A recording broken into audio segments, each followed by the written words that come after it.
Welcome to My Life, Tanya Applied, with Rabbi Simon Jacobson, a journey into the deepest teachings of Torah and their application to our personal, emotional, and psychological lives.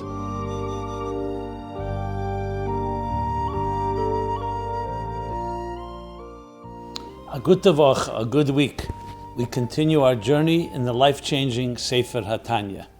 This program is made possible by Rena Lights LLC, and it is in honor and memory of Rabbi Yosef Halevi Weinberg Olav Hashalom, Rabbi Moshe Pinchas HaKohen Katz Olav Hashalom, Rabbi Yael HaKohen Khan Olav Hashalom.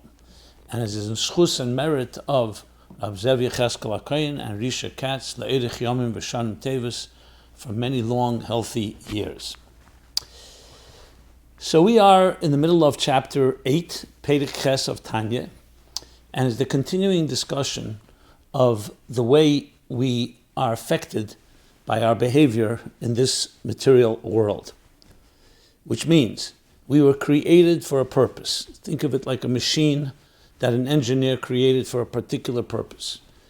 When you follow the operator's manual of this engineer, then the machine is being used the way it was meant to be used, so it's aligned to the engineer's plan. If, unfortunately, you don't use it the right way, or in some way you either deprive, you don't do what you're supposed to be doing with this machine, or you're doing things you're not supposed to be doing, so then the machine becomes not aligned and it breaks down. It's all a matter of an extent of how much. So in the language, to apply this mashal to our lives, think of it this way. The Eibishter is the cosmic engineer of all existence.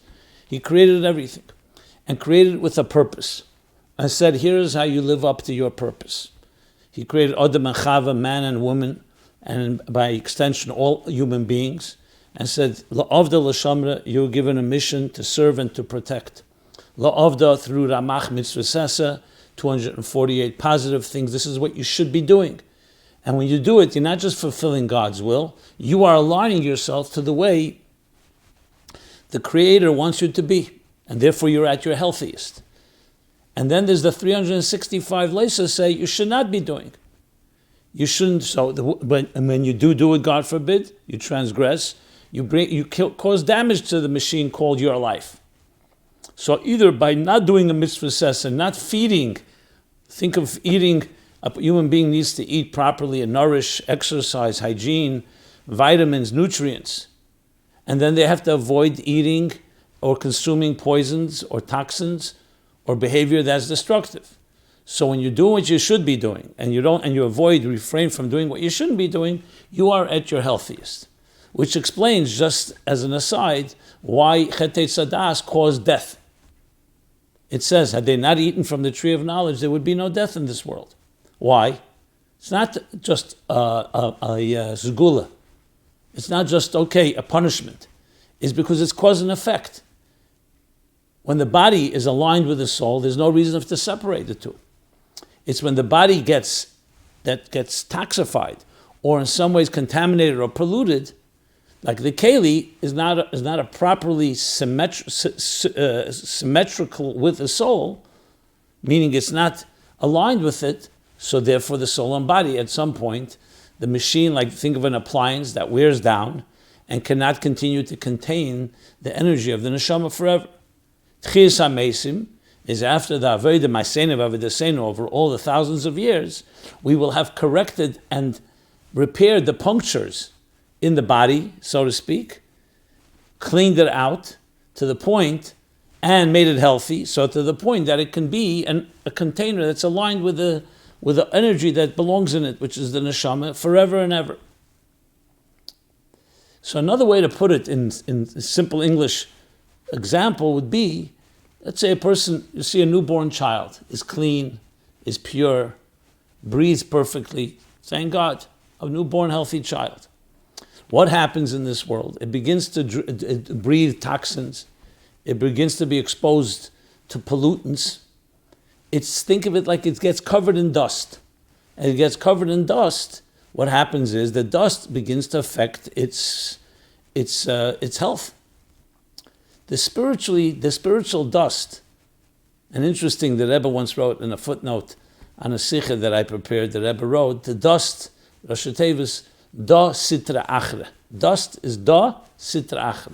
And that's the words that he uses in Tanya. Sitra achre means from the other side. What's the other side? Like we learned in chapter 6.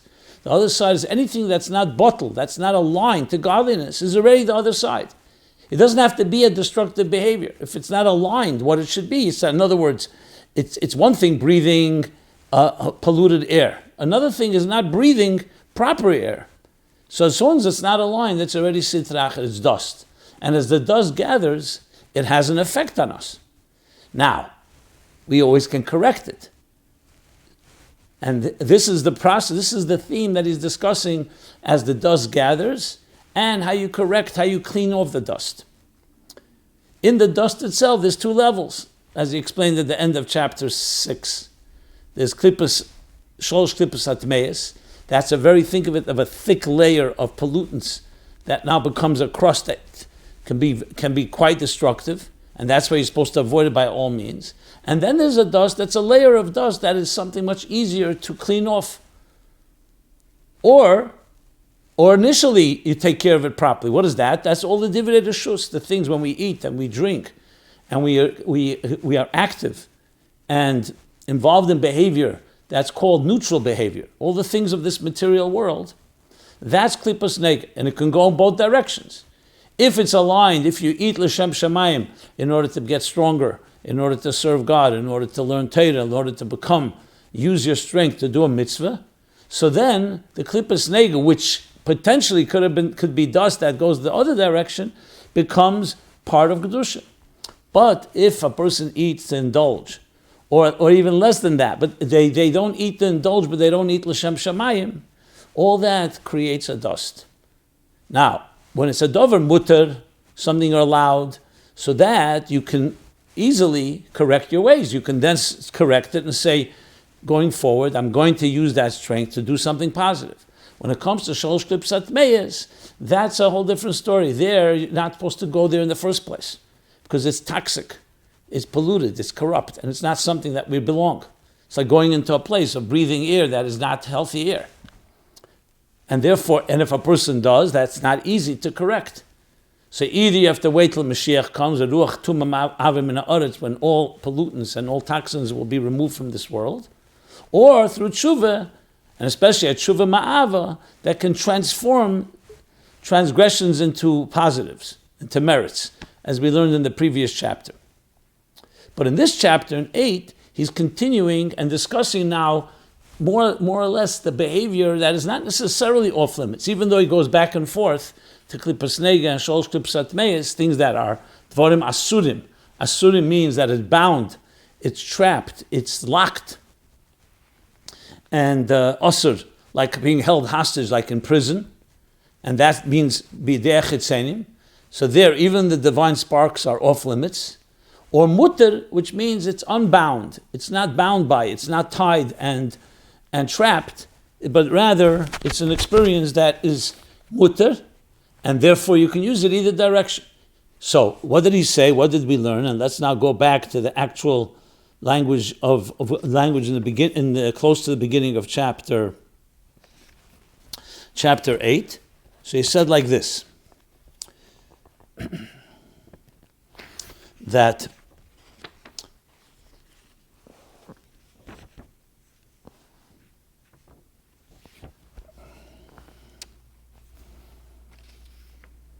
that in foods and in behavior that are permitted,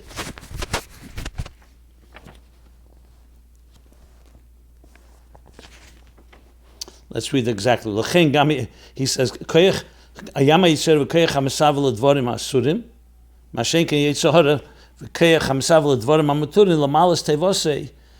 it's coming, Yetzer Hara, desire to satisfy yourself with kosher pleasures, which comes from the Jewish demons, so it is klippas nega. Why? For even though it's causing you to do something that is not directed toward godliness, but it can easily revert to holiness, explained earlier, because you can realign your intentions. But nevertheless, because you are immersed in dust, even if it's temporary, And in this case, he's talking about something that you're consuming. You consume the food. Like he says, before it reverts to holiness. So even though even this kosher act is still a negative because it was not used toward godliness, so he's sitra acher v'klippe. And he says it in general terms. He doesn't say which klippe here. Even though we learned before that if it's not directed toward godliness or is directed toward indulgence, it actually goes temporarily into the domain of shalosh klippos atmeis. You can correct it. You can free it because it's not a fundamentally davar asur. You didn't consume something that was bound and trapped. However, temporarily, it was part of that. And therefore, it needs to be corrected because the fact is, you did breathe the toxins, you did consume them, you did gather dust. So he says, V'gam achakach, which means even after it's reverted to holy direction, the behavior is reverted to something that's godly and holy, something remains. Think of it this way. Even though the child initially was a pure child and everything was clean, but then it began to gather dust. Let's talk even physically. So even when you begin to direct the child towards something healthy, but the dust gathered, you have to do something about that dust.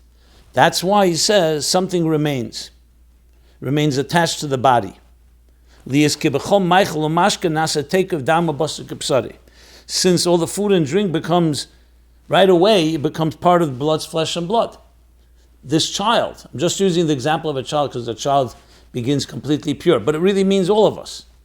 The bottom line is that since you consumed it and it was not directed toward godliness and it was immediately became part of your flesh and blood, what happens with that? You can't just will that away.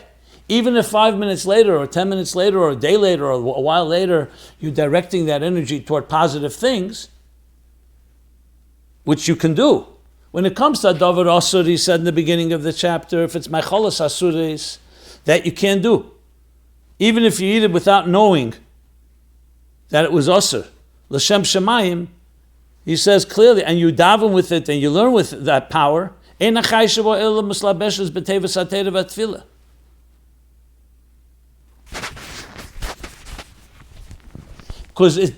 there it's chained, Asur b'derech etzenim. Whether you know it or you don't know it. It's objectively a pollutant. Here, it's not objectively a pollutant because the food is a kosher food. It's your intentions were corrupted. Your intentions are covered with dust. So you can easily redirect it. But still, the dust did not go away just because you directed it. So therefore, there's a trace that remains.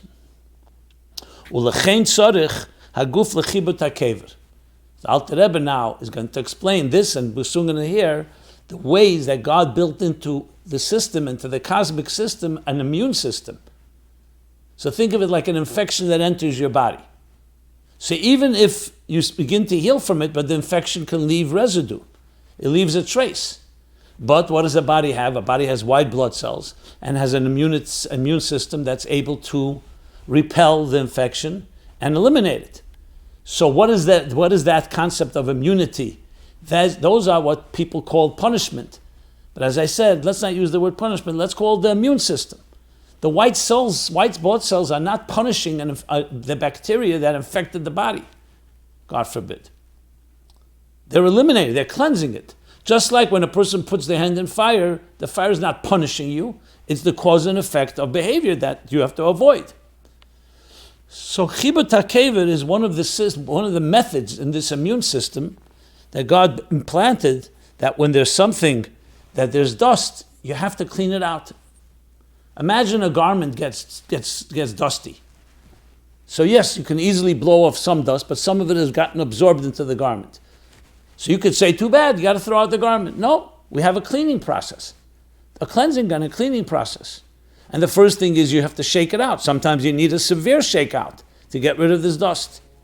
So here, since the body has now been affected Because when you consumed it, it was not consumed l'shem shamayim, and we'll soon see a scenario where a person consumes food only l'shem shamayim, only for godly purposes, and doesn't have any their personal pleasure in it. So here, it's either that it's been consumed in an indulgent and in a negative way, or it didn't, or it's a neutral way, but also not the kedusha. The Rebbe Rashab explains that's also included because it's still klipa v'sitra achra. The only difference is that you could say if it's not used for something negative, it's dust, but it's easier to clean, but it's still there. So it's klipas nega.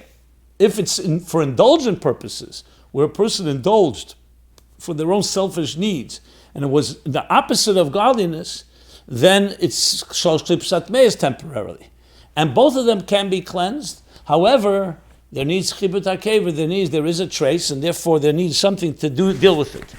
So chibut hakever is this cleansing process that the body goes through after death. That's why it's called chibut hakever, cleansing after death. To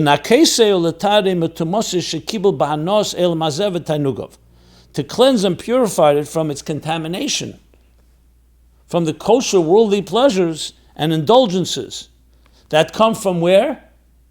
From metubmas klipas nega, from the impurity of klipas nega, v'shedin Yehudayin, and from the Jewish demons.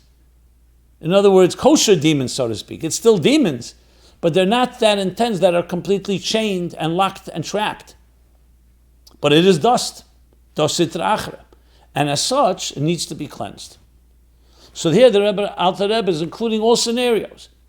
It also includes, obviously, the cleaning up of the dust that has also become temporarily affected by the shalosh klipsat meis because it was directed toward the wrong place, indulgence and so on. But even if you did tshuva on that part, and even when that was corrected, the dust still has to be taken care of. And that's the chibut hakever. So we see two things from this. First of all, there's an impact when the machine is not aligned to the way the engineer wants it to behave, but there's also a repair system. There's a immunity system that helps cleanse it. Okay.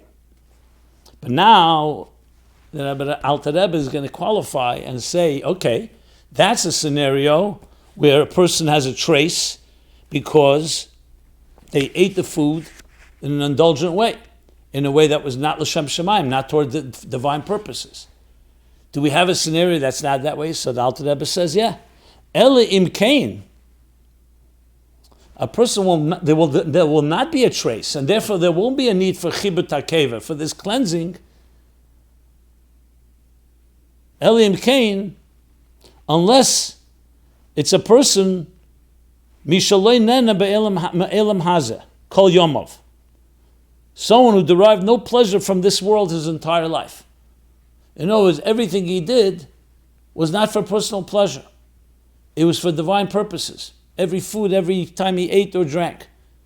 Now, this is not a common scenario because to say a person never did something for pleasure is rare. So he says, we have an example for it. Rabbeinu HaKodesh.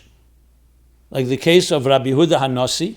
Rabbeinu HaKodesh is called our holy Rebbe, our holy teacher, Rabbi Yehuda HaNasi, who is, of course, the author of the Mishnah, known sometimes as Rebbe, or Rabbi Yehuda HaNasi, or Rabbeinu HaKodesh. As the Gemara says in Ksubis, Kuf Dalet Aleph, 104a, that he enjoyed no pleasure from this world. The Gemara says exactly the Losh, B'shas P'tiroshi Shal Rebbe, Rabbeinu HaKodesh, Zokov Eser as Be'esav Kappa Maila, took his 10 fingers and directed it up to heaven and said, Omar, Rabbeinu Shalala, Master in heaven, the Master of the world, it's revealed and known to you that I toiled with the 10 fingers of my hands, 10 fingers in Torah, and I never indulged and had pleasure, even be'etzbektana, with one finger. Now, there's different ways to explain this Gemara. There's Tosfos that says, but we see the Gemara does say, we find that Rabbi Yehuda HaNasi had Loi posku mal shulchani loi chazeres, in Avodah Zarah Yud Aleph Aleph. In Avodah Zarah 11a, it says that his table was never lacking, neither lettuce, nor radish, nor cucumber. It was never absent there, not in summer, not in winter. So Tosfos answers that the other people ate from it, not him. The Shaloh explains, and you have to say the Alter Rebbe is going with the Shaloh's interpretation, that though he ate from it, but he didn't have enough. Because according to Tosfos, then there's no B'chlal. He didn't eat from it, so then what's the question? For sure, there's no trace that remains. There's no Chibut HaKever necessary. He doesn't need any cleansing. He just refrained from it altogether. But the Shaloh says that even though it was all available to him, Loi osazeh b'shvil hana. He never indulged in it in order for pleasure. Dahainu sheyena haguf, rak sheyechozik la'avedas habeirah.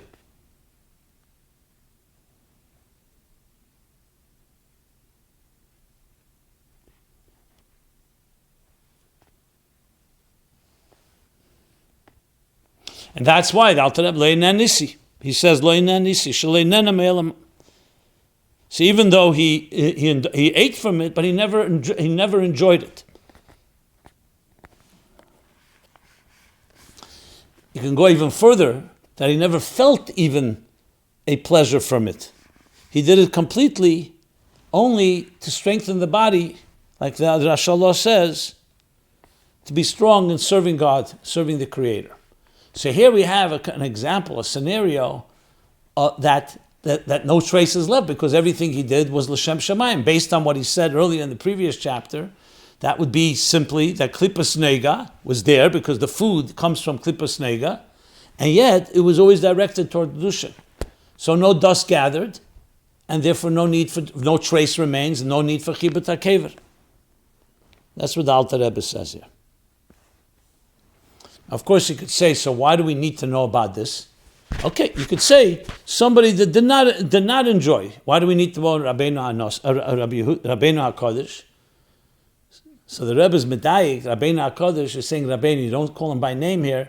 Rabbeinu, our Rebbe. That means that he gives us power also to have an element of that. To say that a person can live their whole life like that may be difficult to imagine. But to say that we have the ability to at least not indulge, but to direct direct this food and drink by using the strength for serving God, is something that we from Rabbeinu HaKadosh we're able to draw from him. Basically means that we do not have to detach ourselves from the world in order to be connected to God. Because it's one thing if you said he refrains altogether, but to be able to eat and drink and think that this is focused and directed toward godliness, so that means that every person has the ability to also create a situation like that. That would be like someone that remains healthy from childhood up and on, and doesn't let the dust accumulate. When the dust doesn't accumulate, there's no trace of it, and therefore no need for chibut hakever. That's the story here.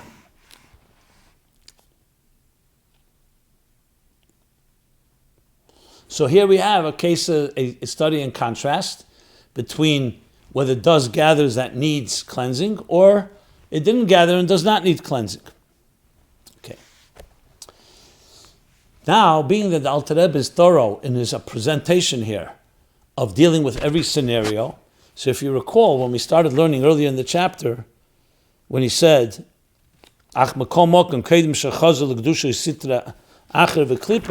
we're talking about things that are permitted. However, they bring dust into our lives, spiritual dust, or what we call tumah, a spiritual impurity. But using the physical example, it's easier to visualize and easier to understand. That's why I'm using that language: dust, impurity, toxin, pollutants, etc. So now we have an example from action and from actual substance of food that was kosher. However, it was eaten not directed toward godliness, so he said it leaves an impact and needs to be cleansed. But now the Alter Rebbe is going to say, if you recall that when he began in chapter 6, talking about the Sholosh Klippas Atmeis, about Klippas Nega in general, about Klippa, the Zelu Umazeh, of the animal soul, in contrast to the divine soul that was discussed in chapters 2, 3, 4, and 5.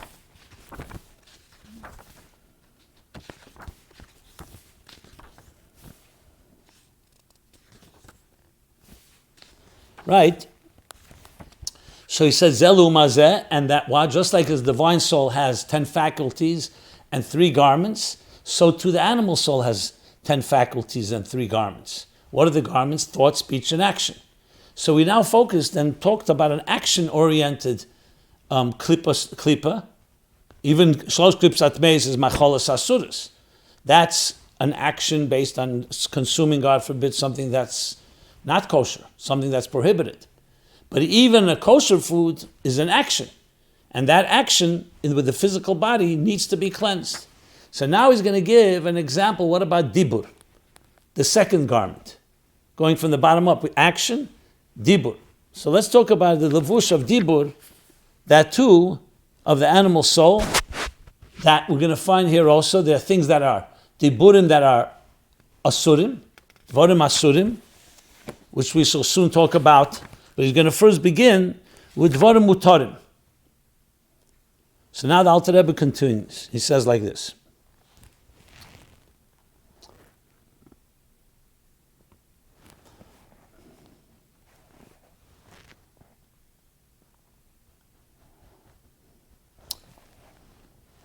Now, let's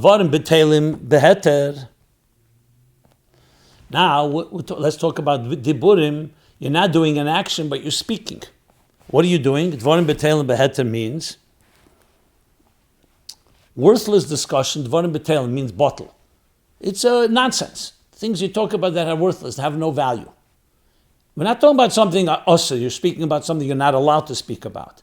It's just hollow, empty words. Dvarim b'telim beheter. It's devoid of any Torah and any mitzvahs and anything that has true content.